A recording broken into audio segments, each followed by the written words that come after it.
今天想跟大家聊聊怎么拍猫，请给我一个全是猫的评论区。为什么要拍猫？当然是为了自己在猫瘾犯了的时候能有足够多的照片来解馋。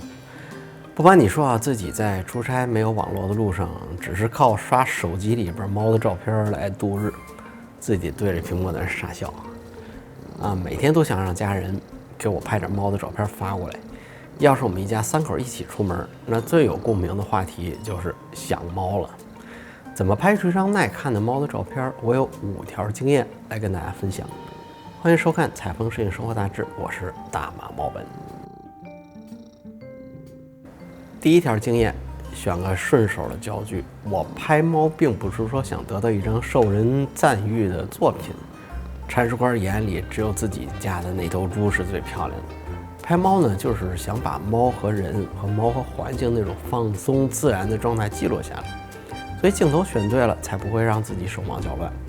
我自己首选偏自然的广角镜头，说具体点呢，就是28到35毫米这个焦距段，光圈多大并不重要，咱们这个后面讲。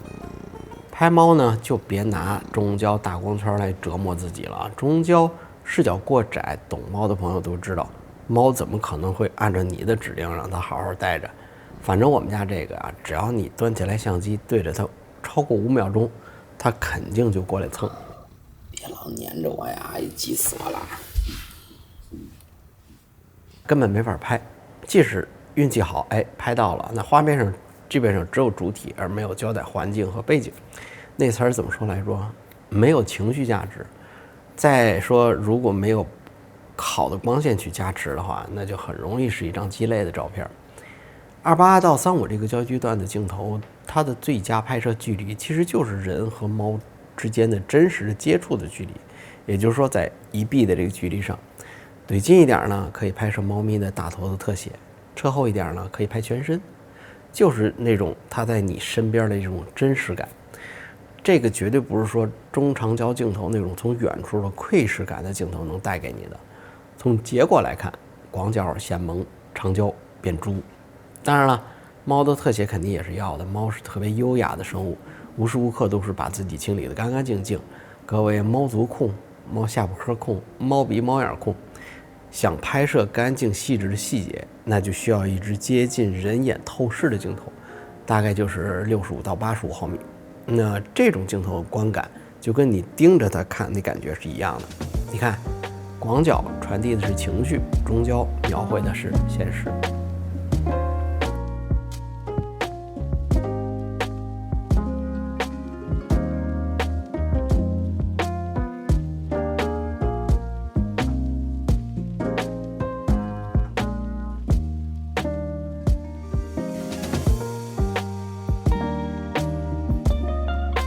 第二条经验，适当的光圈。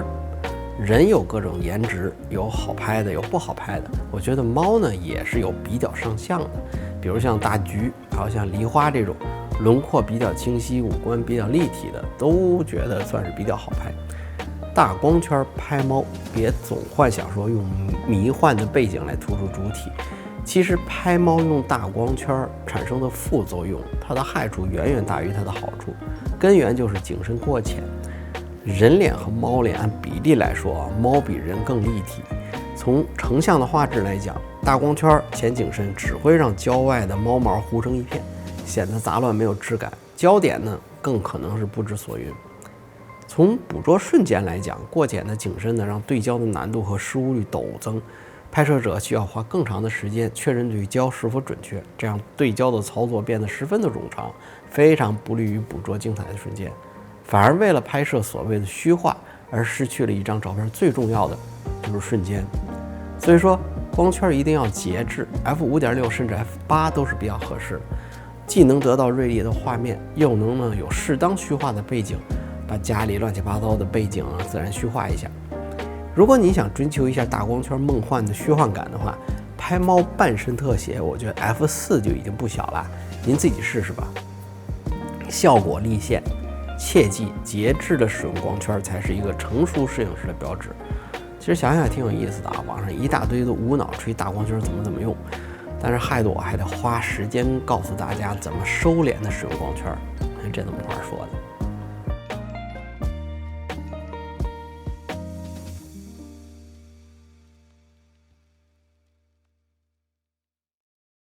第3个经验，有意思的视角。你看啊，镜头使用自然的广角，再加一支接近人眼的透视的中长焦，翻译成人话，那不就是手机上远程主摄再加上中焦镜头吗？手机其实是最适合拍猫的设备。手机拍猫优势多多。第一，手机永远不会缺席，随时可以抓拍，而且手机的微距功能又极强。还有呢，就是用手机拍猫大头照跟自己合影，2个人全都可以在焦点内，这是相机几乎做不到的。我家猫的好照片基本都是用手机拍的，猫随时撒娇，我随时拍。我们家猫每天要跟我走完这个流程，我才能好好的做下这工作。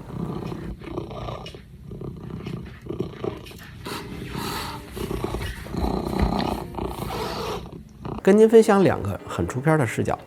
第一个呢，就是微微仰视的奴仆视角。关键的来了，把手机调过来拿，大头朝下，无论是用后置摄像头还是前置摄像头都一样。这种持握方式能够拍摄微仰的画面，绝佳。这样拍出来的猫天庭饱满，地格也饱满，大猫威风凛凛，小猫呢呆萌哈基米。而且呢，跟猫一起拍合影绝对一绝，显得它脸大您脸小。用相机拍摄同理啊，把翻转液晶屏打开，在这个比猫低半头的这个高度拍摄。第2个视角呢，就是叫厨师视角。您把猫想象成一盘菜，咱从上面俯视拍摄。这个视角平时用的不多，但是很好用。一般呢，可以拍它睡觉，或者是打滚时候专用。一盘猫、一片猫或者一条猫，撒上葱花香菜就可以上桌了。我小时候其实是喜欢狗，觉得狗热情而且忠心，但是随着年纪越来越大的时候呢，就越来越喜欢猫，觉得人与猫是理想的人与人之间的这种关系。你看啊，保持各自独立的性格，有独立的生活能力，不迁就，不依附人，保持一定的距离感，但是该亲密的时候呢，就可以非常亲密。你看，猫会打呼噜，它会轻轻蹭你，这种没有压迫感的正反馈，就觉得很幸福，对不对？说到这个情绪的表现，那就引出了我们第4个重要的条件，就是光线。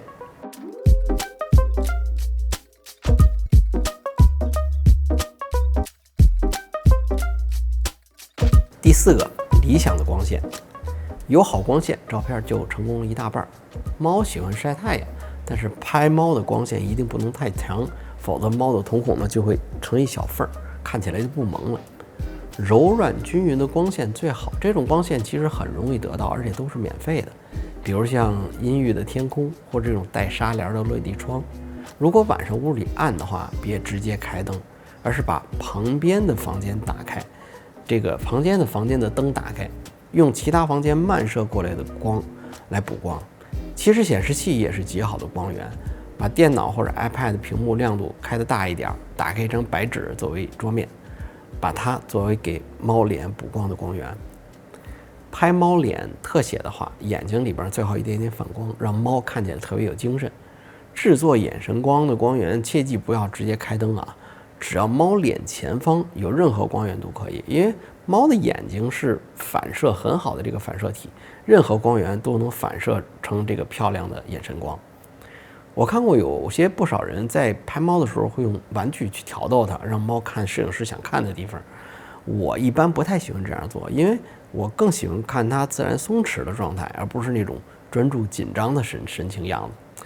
咱们又不是给客户拍照片赶紧交活，对不对？自己家的猫咱们有大把的时间来相处，一定有机会拍出它在最漂亮的光线下最自然的神态，对不对？如果您拍摄只有自然光，只有阳光怎么办？阳光太硬，而且会晃到猫眼睛睁不开眼。这时候呢，您可以试试逆光或者侧逆光。反正阳光呢足的时候，它们都在睡觉；不睡的时候，我也可以给哄睡着了，对不对？用顶部的逆光或者是侧逆光，能让光线的就是猫的轮廓勾勒得很明显，尤其是那种猫质比较好的这个小家伙。